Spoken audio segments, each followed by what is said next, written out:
A few weeks ago, I talked with Peter from Kenya and Katwesige from Uganda about the coronavirus in their respective countries.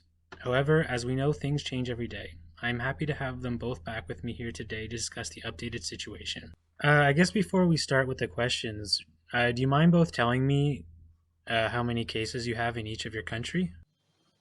Yes, as of yesterday, the 24th of April 2019, we had a total of 336 cases of COVID-19 in Kenya.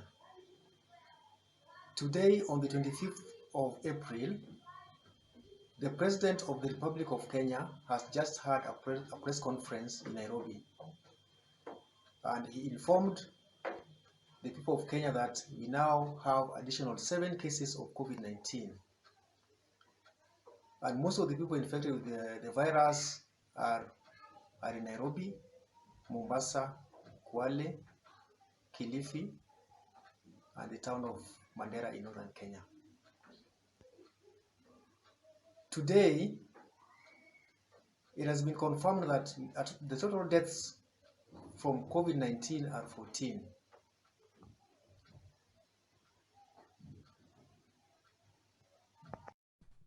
And how about in Uganda? Yes.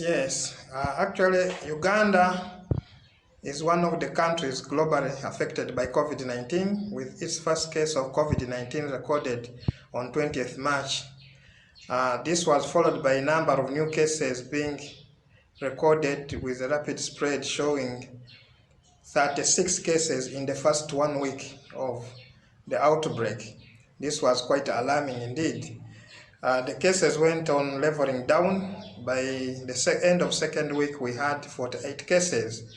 However, as we talk now, the current confirmed Ministry of Health report indicates that Uganda has now 63 confirmed COVID-19 cases. A lot of success has so far been registered in case management and prevention. The number of discharges now are 45, with no death due to COVID-19, which is a very great success. And this has been attributed to many factors, as we shall see.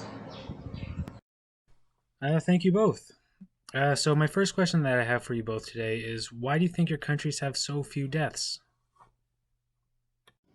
Yes, just as I have mentioned about the 14 deaths, these are cases of which most of them are imported. As I spoke earlier,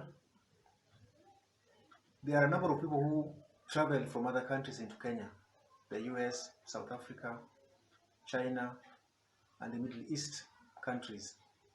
So among the 14, most of them are imported, and a few are the locals who are infected by people who are coming in from other countries.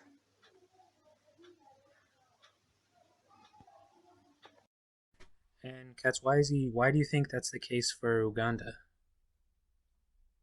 Actually, the above successes to containment of COVID-19 can be attributed to a number of factors. Among them, I can state Uganda's past experience in management of epidemics, especially Ebola and the Marburg.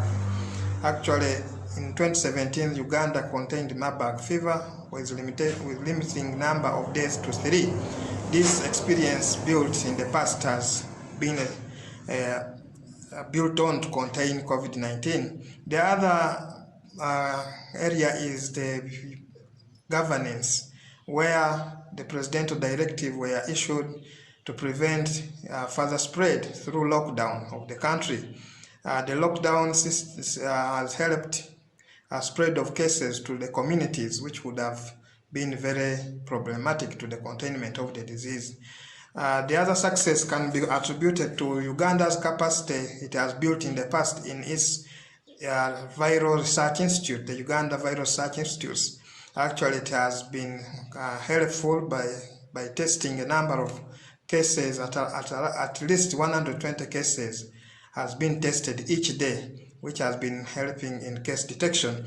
The other important attribute to this is the daily media reports being given by Minister of Health and creating of awareness. We have seen the people coming to support this intervention. Musicians have also put up songs to create awareness on the same. We have also seen cooperation from different government functions, including opposition leaders. They have also supported this lockdown, which has made it a success to prevention of further spread of the diseases. Actually, the success attributed by health workers and the government promoting new interventions. Actually, there are cases where we have reports that new machines have been invented from the country, new technologies to assist in the respiratory systems for those cases being cared for. The health workers have also used a number of medicines like dihydroxychloroquine, which has been helpful to these clients who have been discharged, although this has not been approved by WHO. Thank you. My second question for you both is, do you think such a quarantine is justified given the few number of deaths you both have? As for me, I think the curfew in Kenya is very justified. I say very justified because we want to reduce the rate of infections of coronavirus in Kenya. As of now, we had a press conference by the President of the Republic just a few minutes ago, and he extended the curfew to 21 more days. This means the whole country, each and everyone will be expected to stay in the house as from 7 p.m. in the evening till 5 a.m. in the morning. No more interactions, no more walking around to reduce the rate of infections. Nairobi County, which is the Nairobi metropolitan, people are not allowed to move out of Nairobi because many people who have been infected with COVID-19 are from Nairobi. We also have people from the coast, and these are from towns of Mombasa, Kilifi, Kwale, who are also infected. And the rates are accelerating in the coastal towns. We also have another town called Mandera in northern Kenya, which borders the country of Somalia and Ethiopia, where we also have cases of COVID-19. So, apart from Nairobi, where people are not allowed to move out of the city to other counties of the country,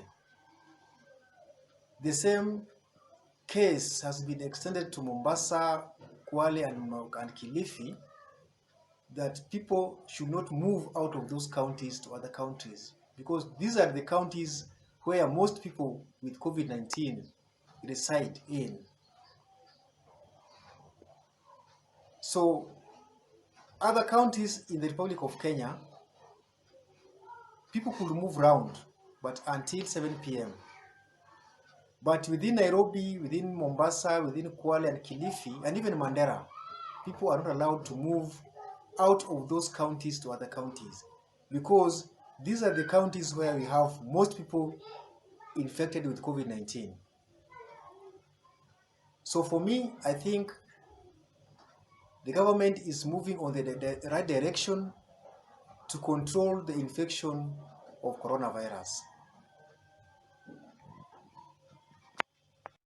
And how about you, Katwesige? Do you think the quarantine is necessary? Yes. Quarantine, according to WHO, it is essentially separating people who have previously been exposed or suspected to be exposed from the public, such that we prevent further spread of infection. Actually, this was timely done, and Uganda on the first days of outbreak, did this very well. All cases who reported from airport, border posts were screened. They were isolated. They were quarantined to prevent spread. The number of days given for this quarantine were 14 days. And during these days, what was essentially being done was monitoring their symptoms, monitoring their temperature, and then testing them. And those who tested negative were actually sent to the community or discharged with certificates. Those who tested positive were enrolled on care. So quarantine is justifiable even by WHO. Actually, on the 19th of March, WHO released a similar guideline on how quarantine will be done by many countries managing COVID-19, and this has been followed with tremendous success in the country. Lastly, I will sum up by saying great success compared to what we are seeing globally. The first world countries have actually suffered a number of death toll. This is not happening in Uganda, which is very fantastic. We can attribute this to the rapid response by the Ministry of Health teams. Actually, public health recommends that epidemics and emergencies, we need to move very fast. So Uganda was moving in very fast. Actually, the lockdown was done even before the first case was announced in the country. This provides evidence for why we have actually succeeded in registering no death.